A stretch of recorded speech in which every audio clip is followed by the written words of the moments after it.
Right now on Jamaica News Page tonight. The mother of a Jamaica College student is angry and frustrated after her son was brutally beaten by 4th and 5th form boys last Tuesday at the school. She explained that her son has spent only a year at the school and within that time has been bullied because of his accent and the way he wears his hair. New details amid growing controversy.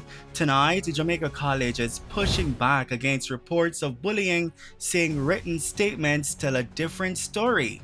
Also tonight, heartbreaking news. One of the conjoined twins whose journey captured the nation's attention has died. Tonight, the emotional message from her mother remembering her sweet angel. And the Reggae Boyz' dream ends in extra time. A crushing 1-0 defeat to an African nation shuts the door on Jamaica's return to football's biggest stage this year. Tonight, the message of hope for what comes next. Plus, and here we go. 10, 9, 8, 7. RS-25 engines lit. 4, 3, 2, 1. Booster ignition.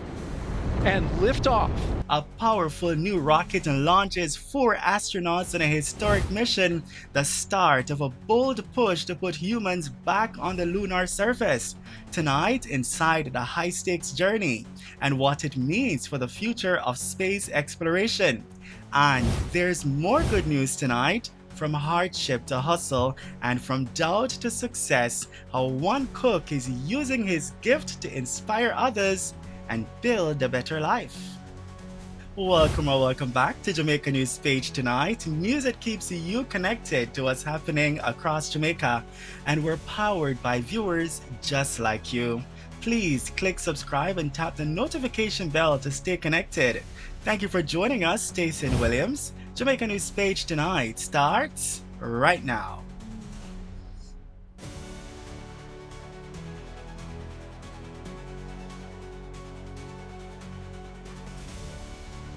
We begin tonight with new developments in a disturbing classroom incident in St. Ann.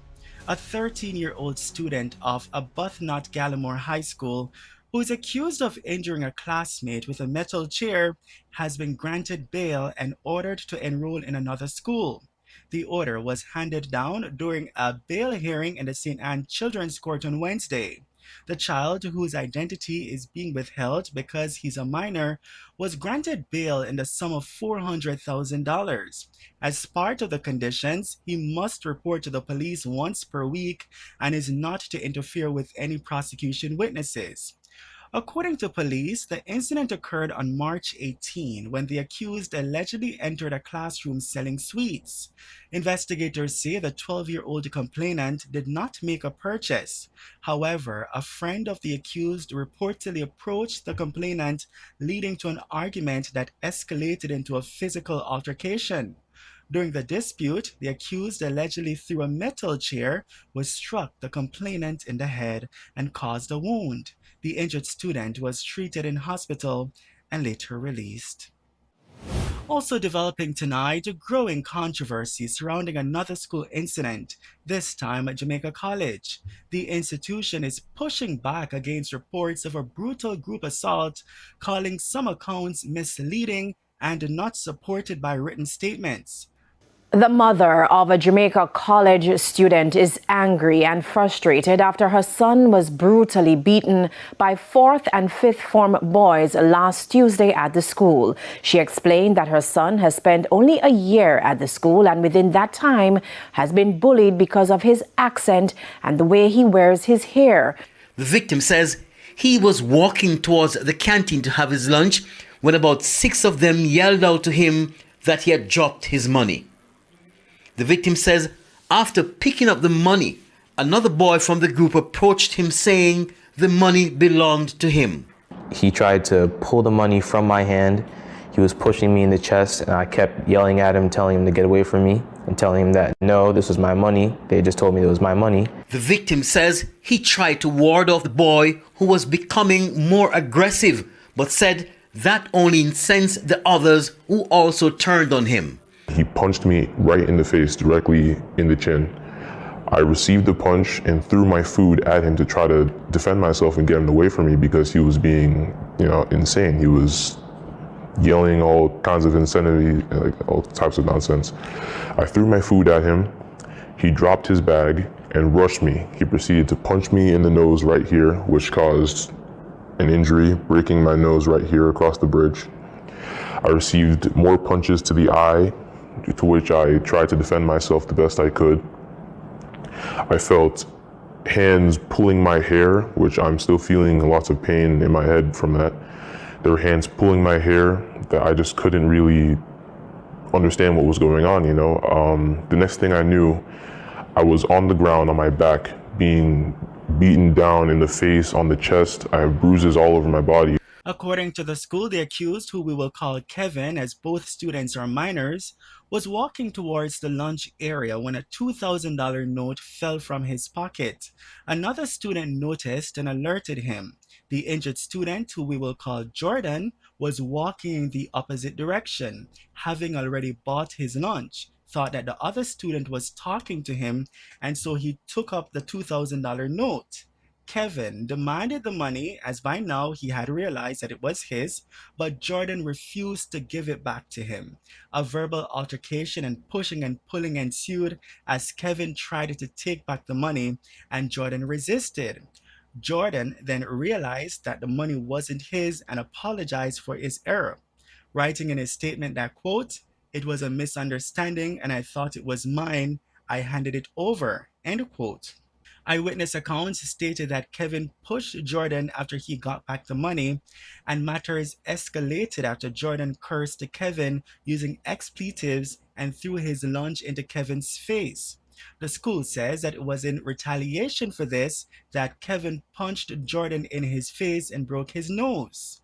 Jamaica College maintains the incident was not a coordinated group attack and says there's no evidence in the written statements to support claims of bullying. The school adds that staff intervened promptly, the injured student received immediate medical attention, and his mother was contacted. Officials say all protocols were followed, including collecting statements from all parties involved. Principal Wayne Robinson says the school acted cautiously given the legal implications, ensuring all reports were properly documented before any public statement was made. Kevin has since been charged in connection with the incident. Meanwhile, calls are growing tonight for stronger action to address violence in schools. President of the National Parent Teacher Association of Jamaica, Stuart Jacobs, says more must be done to stamp out gang culture and bullying within the education system. I know that the ministry is dealing with it along with the Ministry of National Security. That is the transition of gangs into our school system, where you have recruiting of gangs in schools, and those who are not interested in being recruited are bullied and are set upon. It is actually happening in schools. And there are some youngsters who want to live out what those in their neighborhood probably look up to are doing, where they have enclaves and little areas of like a fiefdom within the school, within their community, where this fiefdom becomes also a part of the school system. It is something that has to be tackled in a diverse way, from the community base, with the parenting, the civic group, the churches, and the school guidance counseling system, mentorship by past students. Jacobs says that what is happening in schools reflects a wider national problem and is urging greater involvement from communities, churches, and civil society. Tonight, we remember Azora Ellson, one of the Jamaican conjoined twins whose journey captured the nation's attention. Azora passed away on March 31. In an Instagram post, Azora's mother, Aisha McMurray, said, in quote, "Just memories. You fight my baby. You give me strength to push through. Now you're resting in the arms of the Lord." Azora was successfully separated from her twin Azaria during a 5-hour surgery in Saudi Arabia last year. The twin girls had been conjoined at the lower chest, abdomen, and liver. After the surgery, Saudi doctors had indicated that Azora would need a heart transplant to survive. She had been in the pediatric intensive care unit ICU in the country for some time, while her sister had left the ICU and was recovering well. Her passing has cast a somber mood over what was once a story of hope and medical triumph.